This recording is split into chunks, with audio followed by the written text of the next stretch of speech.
ouvintes da Rádio Mundial, olá a todos que acompanham aqui a rádio, o programa que também passa no YouTube, né, nas redes sociais. Bom, hoje eu vou trazer um tema, é um tema, o tema mais forte da astrologia sideral, né, todo o motivo da sua correção aí astrológica, que é Ophiuchus, certo? Que é a constelação da cura. Então, Ophiuchus, alguns conhecem como Serpentário.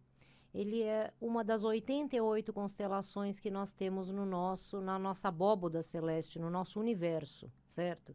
Então, o nosso Sol, ele ilumina, não todas, ilumina uma faixa que nós chamamos de faixa zodiacal, né? Que contém ali 24 constelações iluminadas, mas a astrologia sideral, ela considera somente 14, porque elas têm que ter uma quantidade de graus relevante para ser considerado. Então, o Ophiuchus, ele ocupa 19 graus da faixa zodiacal, é bastante, né? Então, tem 19 dias do ano que nascem os nativos de Ophiuchus, que vai do dia 29 de novembro até 17 de dezembro, né? Logo, logo estamos aí no tempo dele. Então, Ophiuchus, ele representa o mito, né? O mito de Ophiuchus é o deus da medicina, certo? Asclépio. E existe uma grande dúvida, né, entre os historiadores, né, em toda a pesquisa pela a vida de Asclépio, né? Será que ele foi um homem ou foi um mito? Sabe que a grande maioria acha que ele não é um mito. Tem passagens mitológicas da vida dele, a forma como ele nasceu, a forma como ele morreu, porque as pessoas iam contando isso, né, de geração para geração.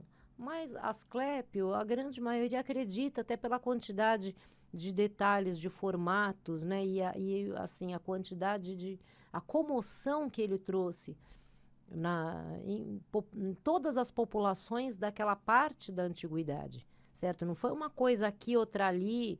Por exemplo, até o próprio Júpiter, né? Zeus, então os povos, eles juntaram ali aqueles que adoravam a Hera, com os Zeus inventam o casamento deles, né? Eram coisas, não tinham tanta repercussão. Então, Asclépio, ele existiu, né, dentro cerca de 2.000 anos antes de Cristo.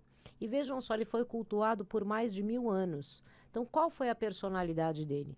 Foi de um homem, um curador, né, que ele dedicou toda a vida dele a passar por todas as regiões da antiguidade, curando pessoas, formando curadores, certo? E também criou os primeiros, vamos dizer assim, o primeiro conceito de hospital do mundo, que eram os templos de cura, certo? Templos de cura tinha tudo, tinha jardim, tinha assim, tinha aulas, tinha local para tudo, né? Então ali ele acreditava que a cura do ser humano tinha que ser um conjunto de coisas positivas, não só as ervas e tudo da forma como ele administrava. Então, Asclépio, ele foi essa figura, né? Essa figura emblemática, né? Então, ele andava ali com um cajado, com a serpente enrolada, que é o símbolo da nossa medicina até os dias de hoje, na maior parte do mundo, na OMS, no Brasil. Então, Asclépio, ele traz essa força, né? Então, assim, Hipócrates, saibam que o Hipócrates é da linhagem de Asclépio, certo? Ele mesmo falava sobre isso, da linhagem de Asclépio, né? Então, como se fosse assim, parente do parente do parente, né? Então, esse homem, né, esse curador, ou esse Deus, ele era conhecido por ter um homem forte, alto, grande, de uma personalidade muito firme, certo? E ele não era só um curador, ele também era um conselheiro. Ele andava muito na companhia dos filhos, né? Os filhos foram os primeiros médicos que ele formou na Terra. E uma filha em especial chamada Higeia. Então, a Higeia, enquanto o Asclépio, ele ali fazia, né, os diagnósticos e passava ali, receitava as ervas e tudo, ela fazia como se fosse uma medicina preventiva. Então, ela dava ali conselhos da alimentação, de como manter os ambientes, os corpos limpos, né, para evitar problemas e doenças. E por isso que a palavra higiene vem dela, de Higeia, certo? Então, era como se fosse uma médica da parte preventiva. Então, Asclépio, ele teve, né, essa passagem depois da morte dele. Ele ficou mais de 1.000 anos sendo adorado. Então, como ele trabalhava muito os templos de cura, né, eles eram lugares onde as pessoas iam dormir, elas ficavam deitadas para sonhar. Então, os diagnósticos que ele fazia e que ele ensinou os outros curadores a fazerem, então eles tinham que saber os sonhos dos pacientes, certo? Para diagnosticar através dos sonhos qual era o mal que afligia ele. Vocês sabem que essa técnica de observar os sonhos, ela foi, acho que até o final do século XIX, ainda tinham médicos que utilizavam isso. A ciência, assim, infelizmente, por ela não ter recursos para provar o que ela quer provar, né? Ela acabou cortando muitas coisas importantes, né, da nossa cultura antiga. Mas, assim, faz parte. Eu acho que o conhecimento depois resgata tudo isso.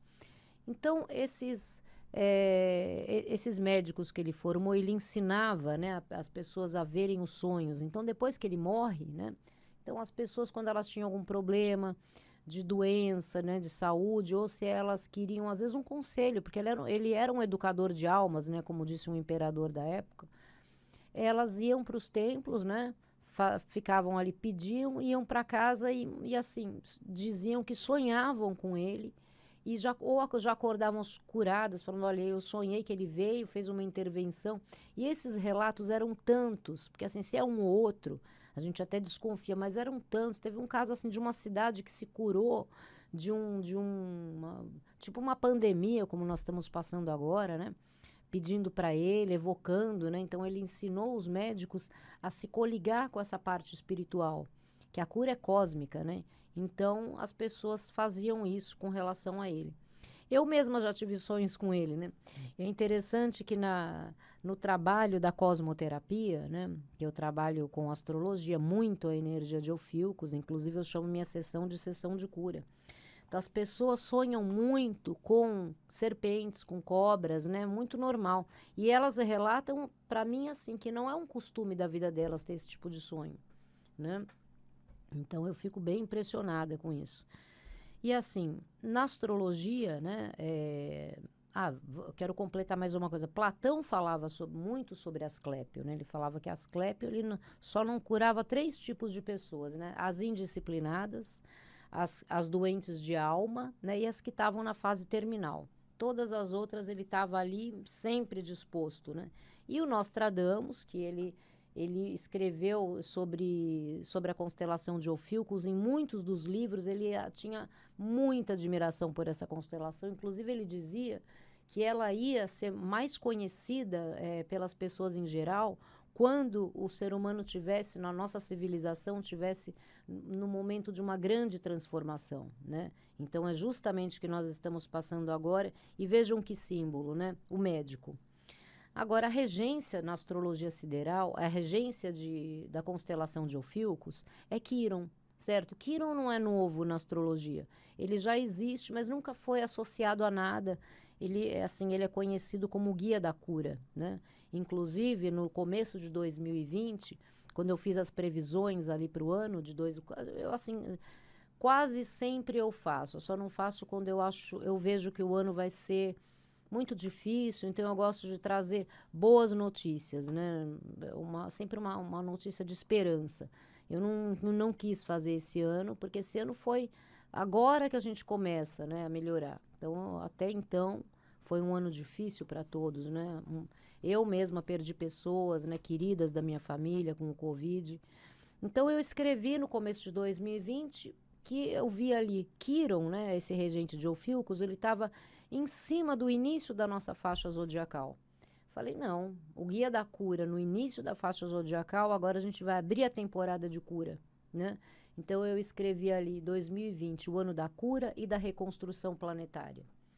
E foi justamente o que começamos a fazer. Claro que eu jamais ia ver, a astrologia não mostra nesse nível de detalhe, né, que vai ter uma pandemia, nada disso. Mesmo que eu visse, claro que eu não falaria, né? Isso daí, se eu visse, acho que nem seria astróloga, né? Acho que eu não tenho essa relação de mundo mágico com o meu trabalho, né?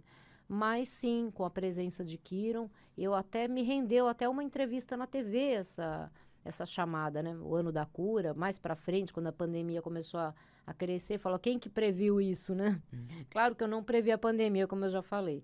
Mas fui lá, expliquei, eles queriam saber quando vai acabar, né? Falei, olha, vai demorar, a gente vai passar por uma temporada de cura. Porque a cura não é só física, a cura ela é psíquica, emocional, espiritual, dos relacionamentos, da forma como o ser humano vive na Terra, certo? Então a gente precisa se curar muito de muitas coisas. Então até isso acontecer, imagine que em 1 ano, 2, vai isso daí. Olha o tanto de tempo, né?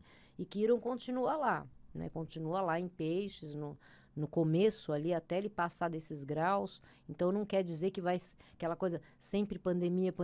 Não, ele tá lá para fazer essa guiança nossa nesse momento difícil, que ele faz isso não só no coletivo, mas no individual também, né? Então, nesse momento, por exemplo, Quiron, ele está no grau 19 de Peixes, ele está aspectando Sol e Saturno. Então, o grau 19 de Peixes, ele assim, é um momento que ele pede para as pessoas pensarem de uma maneira diferente, para que elas possam estar preparadas para esse novo que está se apresentando agora, né? Então, ele está justamente ativando essa energia para as pessoas, aquela coisa, se abre a sua mente, pensa de uma maneira diferente, avalia outras coisas, tira a rigidez, né? A rigidez do mental. E assim, Saturno, né, a posição, o aspecto que ele faz com Saturno e com o Sol, então Saturno ele está agora no grau 8 de Capricórnio, que Saturno rege a constelação de Capricórnio, então ele já está no seu próprio domicílio, certo? Que fortalece muito. Então vocês veem, Netuno ele está em Peixes, Saturno ele está em Capricórnio, então assim, a posição dos planetas quando eles chegam nos seus domicílios fica muito forte, né? Ainda mais Saturno, que ele é aquela coisa da correção, né? Da tarefa. Então o 8º grau de Capricórnio é aquele grau de Capricórnio porque o capricorniano ele tem essa energia nele, que é reconstruir a si mesmo a partir de padrões mais elevados. O capricorniano, vocês podem perceber, parece uma gestação alienígena, né? Eles têm sempre uma postura de dignidade, tal, que eles desenvolvem, né? Observando aquilo que eles acham mais correto. Então, o Capricórnio, ele tem esse poder de transformar, independente de como ele foi criado, se foi ali num palácio, se foi numa comunidade bem simples, né? Ele tem essa postura, né? Essa postura da correção. Vibe Mundial 95.